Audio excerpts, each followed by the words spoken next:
RBI सारे bank वालों को बुला के एगो मीटिंग करता है, कहता है कि सुनो जनता बकलोल है। कौन बोला? आरबीआई। आरबीआई कहता है जनता को उतना नहीं पता है कि 10 साल बाद क्या होने वाला है। ओकरा ई लग रहा है कि 10 साल बाद डबल होगा, लेकिन ओकरा ई पता नहीं कि 10 साल बाद महंगाई भी डबल हो जाएगा। ये पैसा कोने काम लायक नहीं रहेगा। समझ गए कि नहीं? तो उतने जोड़ गांठ के आरबीआई ये करती है कि 10 साल बाद वह कितनी महंगाई को कंट्रोल करेगी। तो आप कितना दिमाग लगा लीजिए, 10 साल बाद आप वहीं के वहीं रह जाएंगे।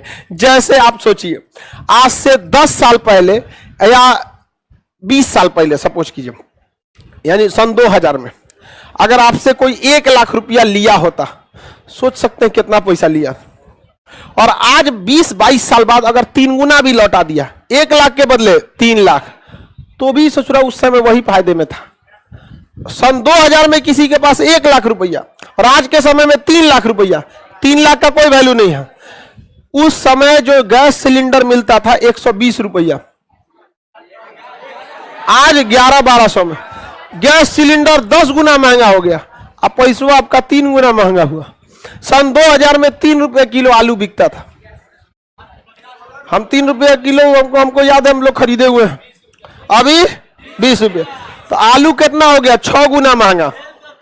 समझ में गया? 6 गुना क्या हो गया? महंगा हो गया। और पैसा कितना महंगा? 3 गुना। सोच रहे आरबीआई बेवकूफी करेगा? हम लोग के समय में आपको बताते हैं, पेट्रोल जो चलता था उस समय, हम बताते हैं आपको 42 रुपए लीटर, 42 रुपए लीटर चलता था, 35-36 रुपया। मट्टी तेल बिकता था 20 रुपया, अभी 70। पेट्रोल 110-115 चला गया। आप बताइए मुद्रास्फीति का प्रभाव पड़ता, मतलब 10 साल बाद महंगाई बढ़ेगी कि नहीं बढ़े? तो आरबीआई जो प्रतिभूति बेची है, बकलोल है। सब जोड़ गांठ के समझिए, आपको क्या बनाने के लिए? बेवकूफ बनाने के लिए। हमारे पास भी आता है, हमारे पास आता है तो हम वही वाला प्लान लेते हैं। हम ऐसा प्लान लेते हैं कि देख भैया, हमसे तुम हर साल कुछ पैसा ले लो। हर साल क्या ले लो? पैसा ले लो। 10 साल तक हमसे क्या ले लो? पैसा ले लो। उसके बाद हमको अगले 20 साल तक महीना महीना कुछ पैसा देना, 25,000-30,000 पेंशन के रूप में।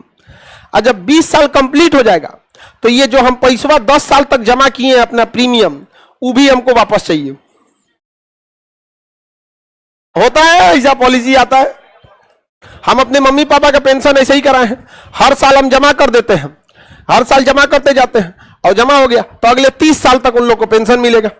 और 30 साल तक पेंशन मिलते जाएगा। और जब 30 साल कंप्लीट हो जाएगा तो जो शुरुआत में हम हर साल 10 साल तक जमा किए हैं, वो पैसा क्या हो जाएगा? मिल जाएगा। तो हमारा जो था वो मिल गया और पेंशन भी मिल गया, टेंशनों खत्म हो गया हमारा।